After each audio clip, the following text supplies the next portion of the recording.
Gipangunahan ni National Commission of Senior Citizens Region 10, Officer in Charge Ray Benedict Akyatan, kauban ng kagamhanang lokal sa Cagayan de Oro sa pagpangulo ni Mayor Rolando Clarix Uy, ang pagpahigayon sa Expanded Centenarians Act Cash Gift Distribution sa mga qualified senior citizens karong adlaw, Hulyo 25, 2025, diha sa City Tourism Hall. It is an honor and a proud moment for all of us to reflect on our journey in those 6 years. And I've taken so much achievement over the last 6 years. And of course, hindi na mamabuhat na wala sa inyong kontribusyon o dedikasyon sa inyong tanan. Ang cash gift distribution nunot usab sa kasaulugan sa anibersaryo sa NCSC, bitbit ang tema Empowering Seniors, Enriching Communities. Nasayran nga moabot sa 396 ka mga senior citizens ang nalakip sa programa, diin tulo kanila ang mga centenarians o nag-edad og 100 years old. Subay sa Expanded Centenarians Act kung Republic Act 11982, ang qualified senior citizens nga motungtong sa untop edad nga 80 anyos, 85 anyos, 90 anyos o 95 anyos makadawat og cash gift nga nagbalor sa 10,000 pesos.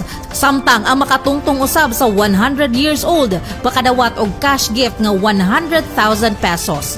Pinaagi ni City Councilor Al Legaspi Sr. Gipadangat usab ni Mayor Clarix iyang pagtimbaya ug pagpasalamat sa mga senior citizens kinsa dako og tampo sa kaligdong sa matag pamilya ug sa katilingban.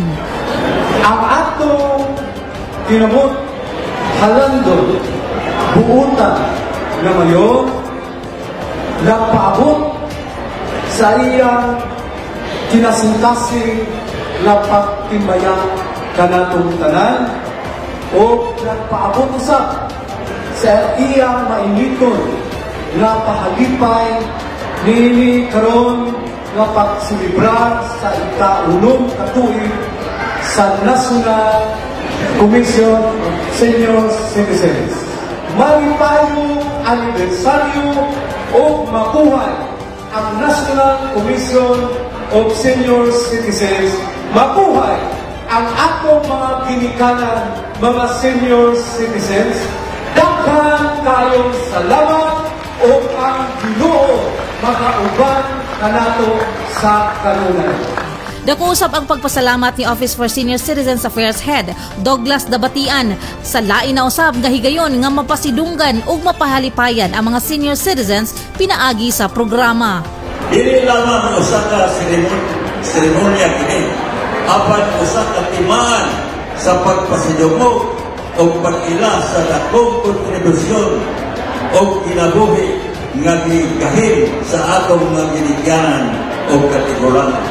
Ang kalihukan gipaluyuhan sa National Commission of Senior Citizens Region 10 uban sa hugot nga suporta sa kagamhanang lokal sa Cagayan de Oro ubos sa administrasyon ni Mayor Rolando Clarix Uy, pinaagi sa City Social Welfare and Development Office o Office for Senior Citizens Affairs.